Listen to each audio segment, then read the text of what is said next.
please record it.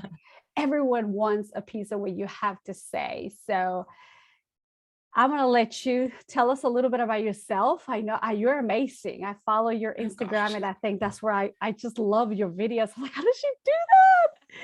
And your knowledge, of course. So it's all yours. And tell us about you. Oh, well, Emily, I'm just so honored to have the opportunity to share with all of you and this wonderful community that you have. And it's always so inspiring and exciting to see others pursuing professional growth. And I know that's something I kind of geek out about. And when I'm a teacher in North Carolina, ESL teacher, along with Emily.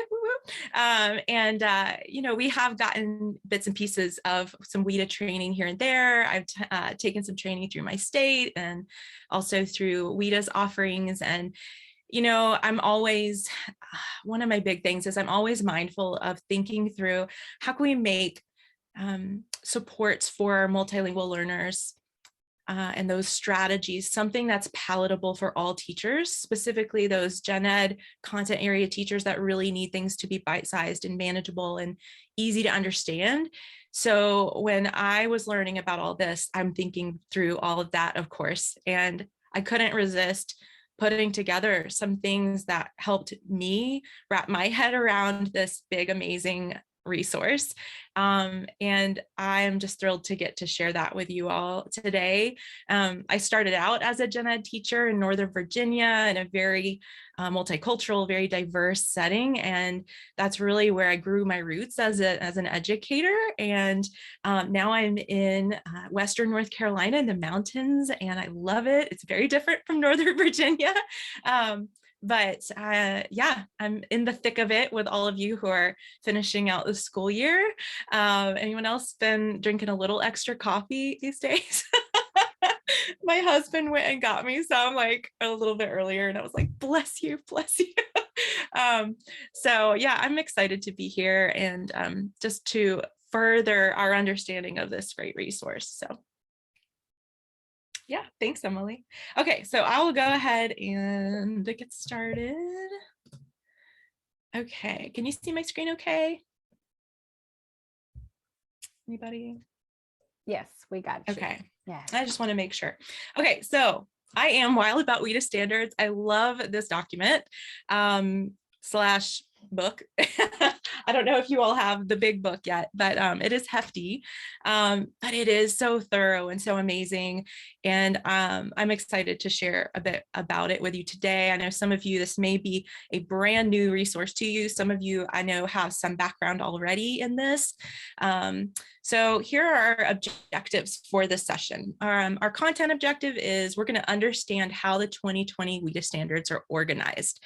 This really is what helped me the most, is just understanding their layout and how the different components fit together. And then our language objective for this evening is we're going to use the WIDA language expectations to write a language objective for a content lesson. That's our short, simple language objective for tonight. That's really what I hope that you can come away from this session knowing how to do. If you would, in the comments, let me know what you teach, what grade level, what state, what your role is, just so I can get to know you guys a little bit better. And oh, that's awesome, Jennifer, that your director got the whole book for you. Woohoo, that's awesome. And also, if you would grab some sticky notes or something to jot down some of your thoughts on. We're going to use those a bit later as we put some of these things into practice. Okay, hey, Catherine. Have some high school representatives, ML specialist, a newcomer teacher. That's awesome. I know a lot of you work with newcomers. We're going to talk about that. From Chile. Awesome. So good. So good. Well, thank you guys all again for joining tonight, taking some of your valuable time to be here. A little bit about me. I am an ESL teacher in Western North Carolina. I was a gen ed teacher for 15 years. My passion really, apart from, of course, supporting our amazing learners, is to equip teachers to confidently provide accessible content for their learners. I think this is a challenge that I face every day as I speak with teachers, is I hear from them and I see on their faces this kind of struggle sometimes to be able to provide access that is equitable for their learners. They really want to be able to do that. They have the heart and the desire to do that, but sometimes it's just the how-to isn't there. So that's really what I love to help teachers with. There's all of where you can find me. My business is called the All Access Classroom. And that's really where, as Emily said, I like to share a ton of just tidbits and little mini PDs. So join me over there so we can hang out more. Okay, so I wanted to set you up for this evening. I think it will be really helpful if you can have a window open that has these WIDA standards in it. For tonight, we're going to be focusing on just one cluster, shall we say, of the big resource. We're just going to focus in on one grade level cluster. I know a lot of you are secondary, but what's great is each grade level cluster's components, organization, etc., is the same, exact same. So I'm going to put in the chat 3 different links. You might want to go ahead and open all of them and just hang on to them. One is the document that is the grades 4 to 5 standards. That's what I'm going to use for examples this evening. So you might want to have that to reference. Also, I wanted to give you the main site for the WIDA standards so that if you would like after the session, you can, or during the breakout groups, you can take a look at the grade level standards that fit your context. And then also I thought I would throw in here a planning template that I use for some collaboration that I do with some teachers, content area teachers, that I have embedded in there some of these WIDA components. This is, again, very basic, not something that I would necessarily use for a full co-teaching model or practice, but if you are, especially if you're just dabbling in some collaboration, trying to get that going a bit more, this might be a document that could be helpful to you. So those are there for you. So just tonight, I want to give you kind of the broad overview. We're going to talk about how your classroom is a dance floor. I have a lovely analogy I'm going to share with you and give you an overview of the framework. I'm also going to talk about how we can navigate those standards that are a part of the WIDA framework, and then talk about how do we apply this to our instructional planning, and specifically also for newcomers. So why do we need this WIDA framework? Why is it so amazing? Well, I love these big ideas that the WIDA framework creators have included. A huge focus on equity for all students, a huge focus on integration of content and language learning. We know that students really learn academic language best when it is in the context of the gen ed setting and in the context of learning content. And that's really what this whole set of standards was designed for. Specifically, it was so that ML specialists and gen ed teachers could collaborate around this and really bring equity to the gen ed setting. And I love, love, love that. Now, not all of us have the frameworks in place or the infrastructure, shall we say, to have a whole lot of face time to do this, to put this to use. But I think there are some ways that we can take some first steps. Also, WIDA really puts a focus on functional language. There's a big, big focus on how do students need to use language given whatever instructional activity they're being asked to engage in. And WIDA organizes all these standards around that functional language. We call them key language uses. I'll share that with you in a minute. It also helps to light a path for teachers that may not have a lot of awareness about where language lives in their content area lessons and how they might need to support language for some learners. It really helps to bring awareness to that. And I love it for that reason as well. It's really good for the content area teachers. And this is where I think it's also can be a huge benefit for our newcomer students, is that for gen ed teachers and ML specialists, these standards can help us to differentiate content within a lesson and the language that's needed for a lesson or activity, and then support that language. And then the great part is that can help lead us to equitable grading practices. And I know if you have been teaching multilingual learners in any way, shape, or form, you know that that is a challenge for a lot of teachers that need to provide assessment data, right? So lots of benefits. And as I said, they really have a functional approach to this, that language is defined as a resource for meaning making. It's not just a set of grammar rules or isolated skills that don't have a lot of context. So here's the analogy. I want you to think about how language is used in the classroom, and consider that your classroom is kind of like a dance floor. If you think about shows like the dance competition shows, often you see a variety of dance genres represented. And each dance genre has its own set of steps, its own flair, its own rhythm. And you might use different kinds of dance in different contexts, depending on where you are, right? The same goes for language. We can't expect learners to learn one way of using academic English and then just magically understand how to use it in a completely different way or for a completely different purpose. And this is where the WIDA standards can really help us to understand what are those different, quote, genres, shall we say. So here is kind of a layout, an overview of all of the different components of the framework, and how this analogy kind of slides into place. So you can see on the left column, the three main parts of the framework are the key language uses, the language expectations, which I kind of refer to as the language standards themselves sometimes. That's the meatiest part of the standards, and then the proficiency level descriptors. So we can think of the key language uses as the genre of the dance. We can use that to help us identify why students are communicating in class. And there's 4 of those I'll share with you in a moment. We can think about the language expectations as being kind of like the steps or the movements of the dance. What are those specific things that the learners need to be able to do in order to use language for that purpose? And last, we have the proficiency level descriptors. And these I think of as kind of the finer points of the dance, the flourishes of the hand or the pointing of the toe that really help to distinguish a dancer based on their experience, right? And so these proficiency level descriptors help us to coach our learners to help us grow and develop greater richness and depth of language. So laying it out this way really helped me to understand the components and their roles. I think this is a huge part of getting a good grasp of the standards. So I'm just going to kind of walk you through those 3 components, and then we'll look at them in the actual standards themselves. So the first is the key language uses.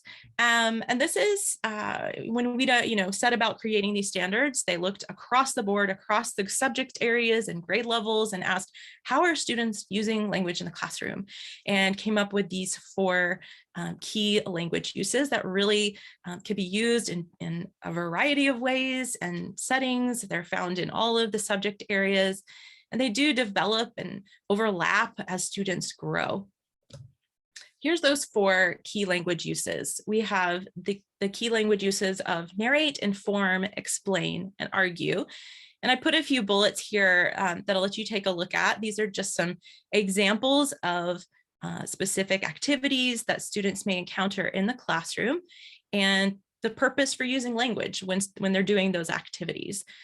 Some of these are pretty self-explanatory. I will note that the ones that I had to kind of put some thought into to differentiate was explain and inform. A lot of people say, well, what's the difference between those? What helps me understand it is to remember that inform is just giving the facts, just sharing information on a topic. And that explain is when students are telling why or how things work. Those are just a couple of notes to take away from that. So keep these in mind, and we're going to come back to them in a moment.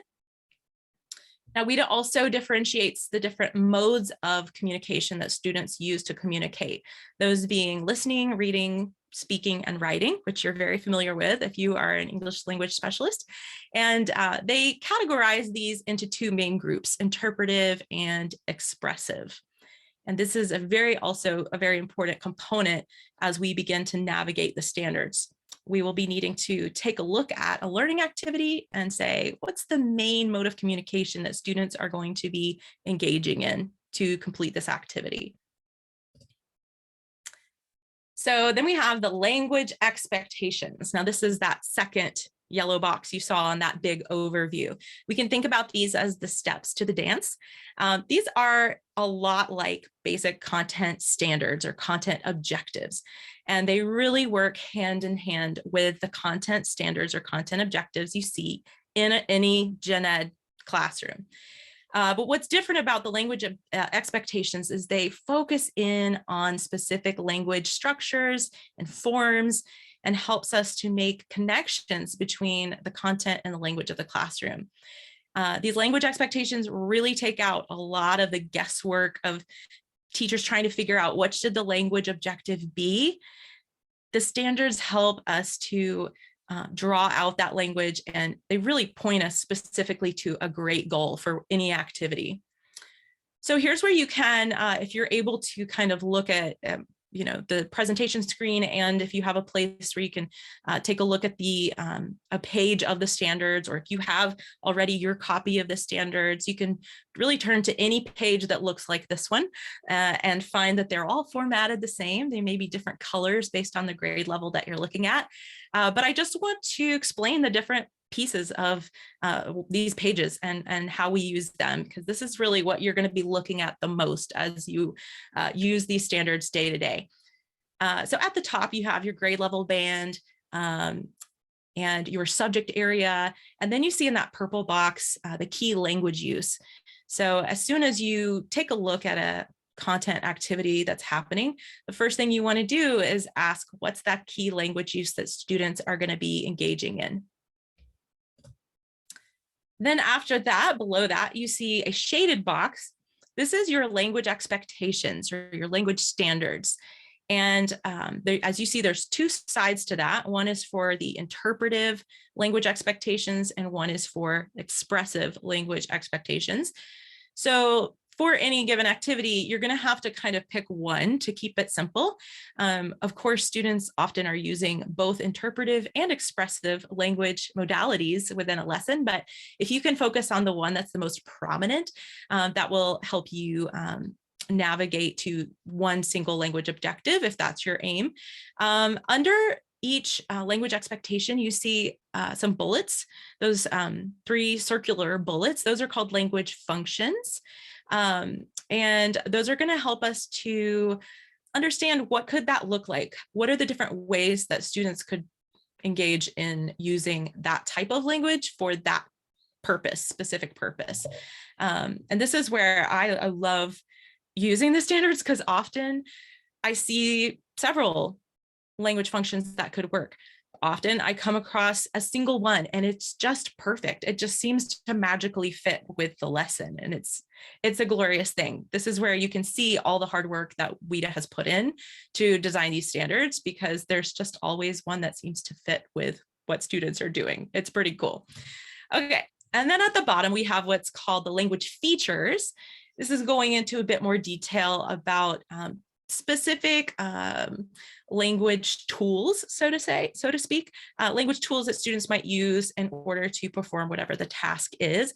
This is going into a bit more of the language skills that especially EL specialists might be reinforcing in their instructional time with students, but something that gen ed teachers as well might want to fit in some mini lessons in their instruction to support as well. So those are the main parts. Now, WIDA, as part of their framework, they present the standards laid out in this way. They have this great little graphic that shows you where all of those components on this previous page fit in when you're looking at a labeled language objective. So now we understand what these different parts are and where they came from. Okay, so as you are using the language standards, some questions that can help guide you to where you need to be, right? This is what I would share with my gen ed colleagues as they're opening this up, is just to ask, what is the most prominent purpose for using language in this activity? And will the key assessment task for the lesson, will it be interpretive or expressive? Just basically asking, what are students going to need to do to be successful and to have equitable access to this lesson? Then you're looking at the function. the language function, which is those bulleted points. And there you're asking, given the language unit, given the lesson or unit focus, which linguistic action do you want students to put into practice? Which one seems like the best fit for your lesson? And then last, we have the feature. Now, some people choose not to include their language feature. It's not necessarily a must-have, but it's a nice-to-have, I like to say. It's just defining a bit more, what is the specific language, what are the tools that students will really benefit from having in their pocket, right? So which specific aspect of language are we going to try to introduce in the context of this instruction? Okay, so we're going to put this into practice. I always love to have some practical application time. So I'm going to kind of do a little we do part of my lesson here with you, walk you through this, utilizing the standards. So again, if you can have that PDF of the grade 4 to 5 band standards on hand, because you're going to utilize those in a minute. So let's say that you are a specialist collaborating with a 4th grade teacher, or let's say you're a 4th grade teacher and you're preparing for an upcoming lesson. You have a newcomer that you're talking about, how can we support this newcomer and make the lesson accessible for the newcomer. So let's say that the content is social studies and the standard is that students are going to explain why important buildings, statues, monuments, and place names are associated with the state's history. This is from our North Carolina 4th grade standards. So let's say that the teacher, the gen ed teacher, has a content objective for the whole class, and that is, I can explain why a named place is important to our state's history. And that their main assessment task or project for this unit or lesson is going to be the students are going to create a slideshow about one specific location in the state. So that's the background that this is what's happening in the class, right? So right now on your sticky note, I want you to kind of think and pause for a minute, think about what you know now about what's happening in this gen ed classroom, and jot down, what do you think the key language use is? Is it going to be that students mostly are going to need to explain, inform, argue, or narrate for this lesson? And I will flip to a description of those real briefly for you, just as a reminder of what those key language uses are.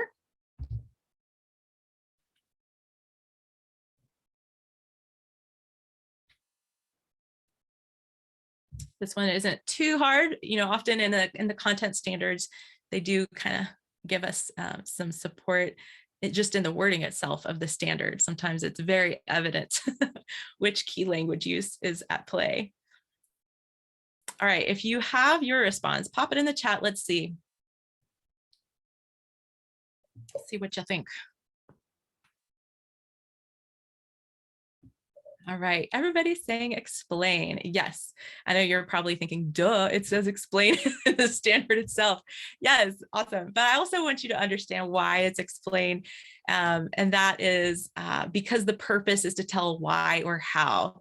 Why is this monument important in the state's history, right? So as soon as you do that, boom, you know exactly which page to go to in your standards. And you can get there in 10 seconds, because all you need to do is find the grade, find the subject, find the key language use. So if you would, if you are able to access your standards, go to page 46 in that cluster document. So this I don't think it would be page 46 in the big book, probably not, but in that grades 4 to 5 cluster document, it's page 46. That's what we're going to look at for a moment. Okay, so we are there. We're on the big book, it's 126. Oh, thank you so much. Thank you. I appreciate that. That's very helpful. All right, so we're on the explain page. We know we're on the right page. It's a good feeling, right? Like takes out a lot of the, oh, I'm overwhelmed by this. It's like, oh, I'm just looking at one page. Okay, so next step on your sticky note or piece of paper, jot down, given this lesson, what do you think the mode of communication is? Is this an activity where students primarily are going to be interpreting? Are they going to be reading? Are they going to be listening? Or is it more expressive, writing or speaking?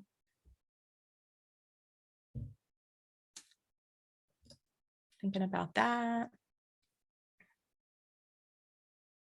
So remember main assessment task for this lesson was that students are going to create a slideshow based on a single monument or place. All right, pop that in the chat as well so we can see sharing our thoughts. Expressive. Wonderful. Yep, you got it. They probably are, Emily, going to be doing both. Obviously, they're going to have to do some reading about their place that they're researching that's going to be involved. So this is where you kind of have to use your teacher, discretion and intuition, and just go with what you think is the most important, most prominent need for support. So for this, I would say probably because the student is going to be creating a slideshow, let's go with expressive. They're going to be needing to write something, right? Okay, good job, everyone. You're doing great. Okay, so we have the key language use. Now we have our language expectations selected.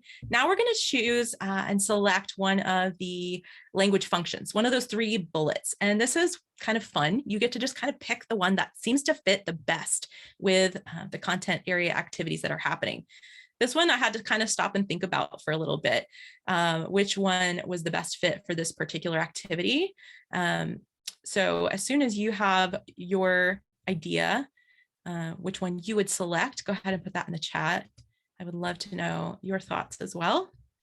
I definitely don't have, I don't think there's ever like a single right answer. This really is, there's an art to it. And I think it's just a matter of some trial and error, figuring out what works best for you. Jenny, do you mean what was the language standard or the content? What was the content standard? Oh, yes. Okay. It was, let me see if I can go back. There it is. Explain why important buildings, statues, monuments, and place names are associated with the state's history. No problem.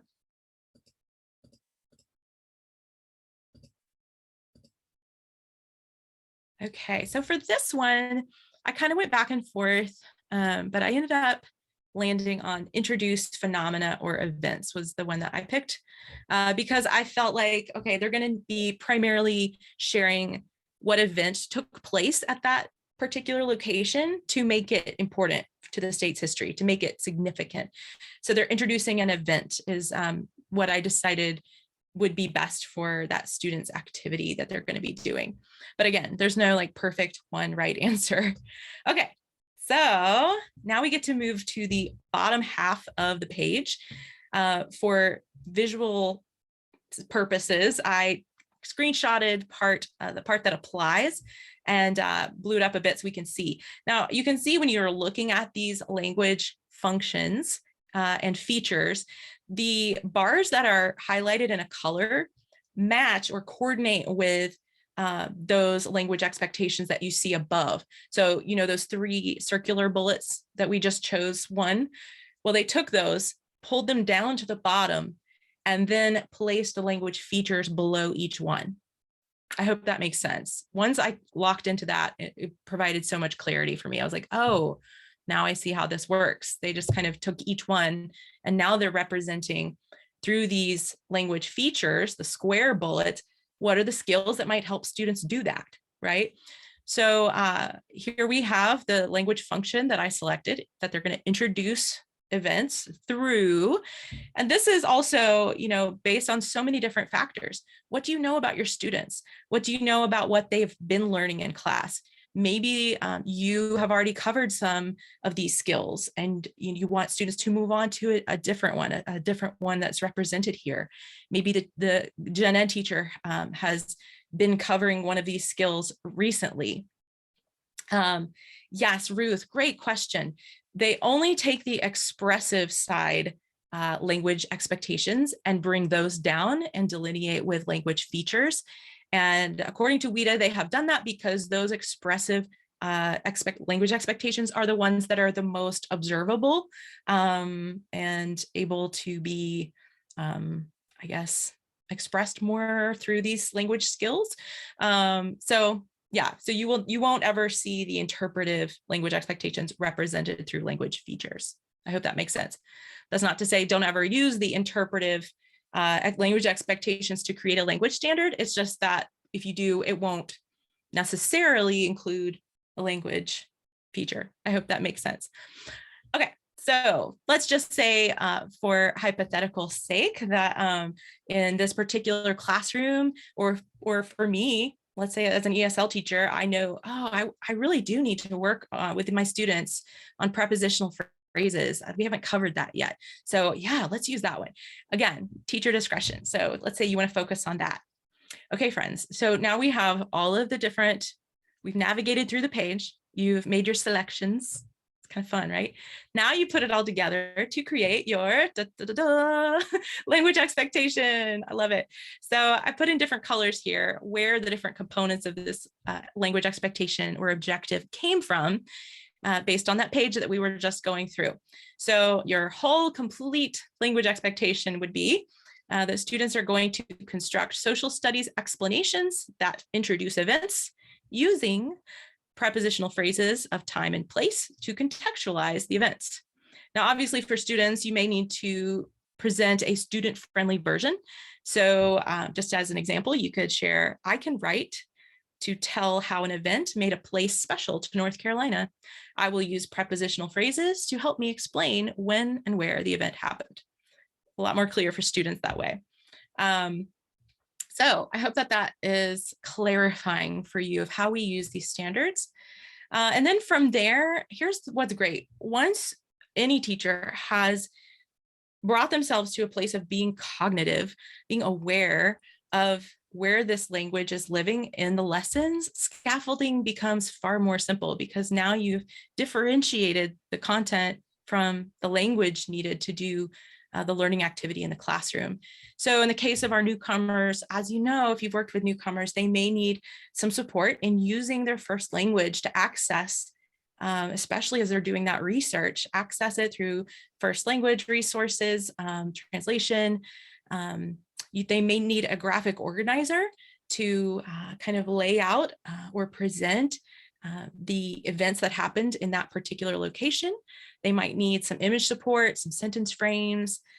Perhaps especially if you're collaborating with the teacher, they might want to incorporate some mini lessons. Let's say if they're doing guided reading, if they are presenting any kind of anchor chart or resource in the classroom.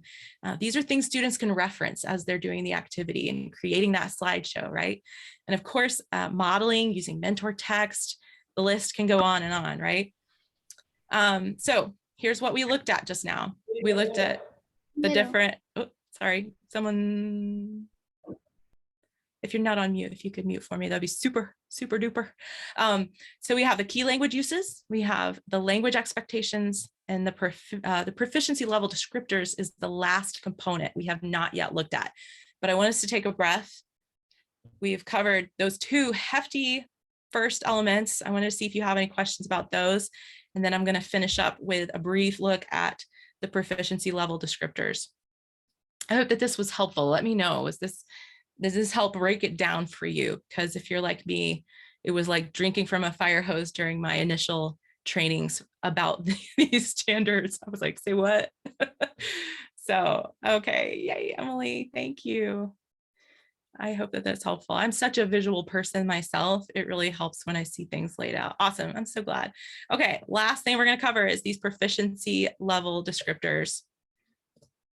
Yay, thank you guys for your feedback. That's great. All right, now this is a nifty little tool. Now you will find this resource at the end of each grade level cluster is where you'll find this. So this will be towards the end of the document that you're looking at. And what this is it's a continuum of language development. It's based on WIDA's 6 levels of language proficiency, language development. And it helps us to see what students might be expected to produce linguistically at each language level that they are at. Now, as you know, students' language levels are going to ebb and flow as they are developing the English language. Their levels may be different depending on whether we're talking about speaking, reading, writing, right? So keep that in mind. This is a very kind of to be used in a very flexible way. but it's also great because it helps teachers be able to understand where students are at, especially if they don't have training in language development. It can help to provide some aha moments when we're looking at student progress and when we're planning student supports. And it can also help us if we're setting goals for students to help us know kind of how can I be providing rigor? How can I be moving them toward the next level of language development? And also, what are some reasonable expectations that teachers can have for assessment activities? For example, how might we need to scaffold the language of this lesson so that it is at a level where students can reach it and feel successful? Woo, getting goosebumps with that. That's our main goal, friends, right? WIDA has said that this doesn't necessarily need to be a tool that gen ed teachers are using on the daily. EL specialists, of course, this can be super helpful for a variety of reasons. And also it could be great for gen ed teachers just to get a deeper understanding of their learners, I think. So if you take our example, of course, we're looking at the grade 4 to 5 grade level band. If you were to turn, which you can right now, just go to the page that has these proficiency level descriptors. Let's say, since we're addressing the needs of newcomers here, let's say you have a learner who is at level 1.9 in writing. Again, they're going to be creating this slideshow. So writing is the main modality that they're going to be engaging in.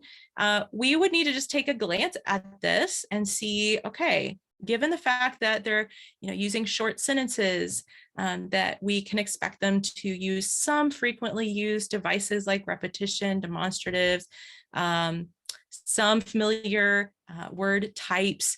On the next page, there's usually 2 pages for each proficiency level descriptor chart. I didn't put the second page here, but I believe it has quite a bit of focus on that students are presenting language at the sentence level, simple sentences, right? So we're going to carry that into our discussions. And these proficiency level descriptors can help us inform instructional preparations and scaffolding. So I'm not going to take too much time with this because we're getting short on time, but I just want to share some ways that we might take that next step and scaffold for our newcomers. We might want to allow them to research using their first language, engineer the text that's being used. The teacher might want to present some specific mini lessons, particularly introducing those prepositions. The students might need a graphic organizer that will help them initiate that writing process. That could be a very simple, ordered steps of the events that took place at their location that they're researching. Maybe we provide them with some sentence frames, a word bank, translation, very commonly used scaffolds, of course, for newcomers. Of course, staying flexible to offer an alternate form of assessment. Let's say that you have a newcomer who has not yet built technological literacy, and that's overwhelming for them, or it's very cognitively taxing. You can offer a paper or poster option for the project for them. And then, of course, wanting to build oral expression, you could even show them how to use Mote or Flipgrid or Google Translate to talk about this event in their first language. We also always want to be encouraging biliteracy, multilingualism. So if this is a bit overwhelming, you're not alone. This is a lot to grasp. And these tools, albeit they are extremely helpful and thorough, they can be overwhelming when you're first starting out. So my advice to you, just if you're taking those first steps, first just get to know the standards layout and how these different components fit together. Knowing and understanding that is the biggest first step you can take, because you'll be able to utilize the tool well. And then just, whether you're finishing out the year now, or perhaps you want to set a goal for yourself for the fall, try creating a language objective just for 1 lesson a day, just here and there. Don't feel like you need to, go full steam ahead. And especially if you're an ML specialist, as you continue to get to know these standards, model it for other people if you're able to. If you have any common time, together with your colleagues, just take, as I did, just take one standard that they're using and show them how they could use this resource, even themselves. If you're not able to guide them through it, teach them so that then they can, what's the phrase about fishing? Teach a man to fish, right? So then they can use it for their own instructional planning. What a beautiful thing. I know often we are so stretched and aren't able to, have as much shared time with our colleagues as we want, but what a powerful thing to equip them with this resource. I have been teaching, as Emily said, I have been sharing a lot about the WIDA standards lately. I have a blog series that I just published. I do a lot on Instagram. I have little mini PD sessions every Tuesday that I do with that. So I would love for you to join me over there if you are interested in learning some more, because this is definitely a topic that I could share for a while about. But I hope that was helpful. And thanks so much, guys. That was wonderful. Thank you so much. I wish I could just speak like that about the ELD standards. And I have to be honest and transparent. I can't. Like you said, the quote that you just said, you just get to know the standards and understand it, so you will be able to use the tools that are allowed. I love that. And I think that's my takeaway today. I love the way you taught us how to follow all the features and the language components. We still have a couple of minutes if anyone would like to say something, but it gave me a better picture of how to grab a standard and be able to support a teacher in a classroom. Does anybody want to say something?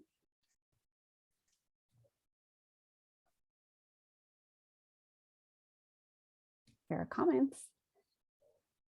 Oh, the collaborative document. Yes. So the question is wanting more information about how to use the collaborative document that I shared with you. It's a Google document. This year, I am in a district that is not quite as developed, shall we say, as far as common planning time. And as I've spoken with people in my community, I know the vast majority of them are in that same boat as well as you may be. So it's a challenge, right? And when we're trying to build that collaboration, which the WIDA standards really are designed for that. So it's kind of hard to, okay, but when do we, right? That shared Google document that's where I am starting, because I don't have that FaceTime with the teachers that I work with, but I really want to help them start to use these standards, get familiar with them. So this year I started that Google document with some of the teachers that I support, and it has worked beautifully because they can go in and insert comments, questions, upcoming standards on their own time when they have a minute or two. And then of course I can comment, I can take what they share with me and implement that in my instruction. And I did include some drop-down menus that include those key language uses and the modalities of language. Google Docs just added this feature where they have drop-down menus, and I'm geeking out about it. So wanted to include that in there. But yeah, email me if you have specific questions about what that could look like for you. And I would be happy to share more. Courtney, I was going to add that WIDA has a collaborative comic, and it really helps. It can really help, I think, to walk people through, but then your document, I think, simplifies it even further. Like the comic is a little more robust, so it's a nice starting point for ELD teachers, but then your document is really usable with classroom and content teachers. So thanks for breaking that down even further. Oh, sure. Yeah. And if you'd like, I think I have on Canva, I took just that overview with the yellow boxes and made just a single page, like a flyer almost. If you would like that, just shoot me an email and I can share that with you as well, if you want to share that with your colleagues. And Ruth is also asking about the can-do descriptors. Yes, this is a big question because many of us are so used to utilizing the can-do descriptors. And there's all these discussions like, is that obsolete? Do we still use that? What's happening? So my response is, and this is based on what I've also heard from WIDA representatives, is that the can-do descriptors are definitely not obsolete. We're not, throwing them out the window, but they can still be used as a reference to help teachers understand more about learners at different proficiency levels.